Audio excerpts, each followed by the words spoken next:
পোনপ্ৰথমে আমি জনাব বিচাৰিছোঁ যে সদৌ মৰাণ ছাত্ৰ সন্থা ফিলবাৰী আঞ্চলিক সমিতি, মৰাণ জাতীয় মহিলা পৰিষদ ফিলবাৰী আঞ্চলিক সমিতিৰ যৌথ উদ্যোগত কেওখন শাখা সমিতি আৰু চিকৰাজান জাতীয় বিদ্যালয়ৰ সহযোগত চিকৰাজান জাতীয় বিদ্যালয়ৰ প্ৰাংগণত 2024 বৰ্ষত উচ্চ আৰু উচ্চতৰ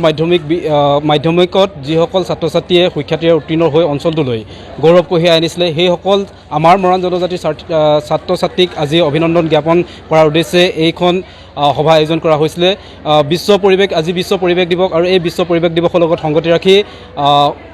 আমি শৈক্ষিক সজাগতা সভা আৰু অভিনন্দন অনুষ্ঠান আয়োজন কৰিছিলোঁ আৰু এই অভিনন্দন অনুষ্ঠানটোত প্ৰায় আমি 73গৰাকীকৈ ছাত্ৰ ছাত্ৰীক অভিনন্দন জ্ঞাপন কৰিছোঁ। এই 73গৰাকী ছাত্ৰ ছাত্ৰী আমাৰ ফিলবাৰী আঞ্চলিক অন্তৰ্গত বিভিন্ন গাঁৱৰ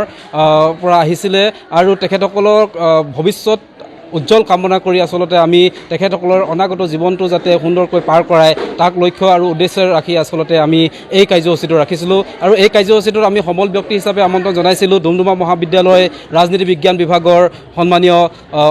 অধ্যাপক শ্ৰদ্ধাৰ ডক্টৰ প্ৰাণজিৎ শইকীয়া ছাৰ। তেখেতে আহি ছাত্ৰ ছাত্ৰীসকলক উদ্দেশ্যে খুব সুন্দৰভাৱে বক্তব্য আগবঢ়ালে। তেখেতৰ বক্তব্যত নিশ্চয়কৈ ছাত্ৰ ছাত্ৰীসকল, অভিভাৱকসকল, অভিনন্দিত প্ৰাৰ্থীসকলে সুখী হৈছে আৰু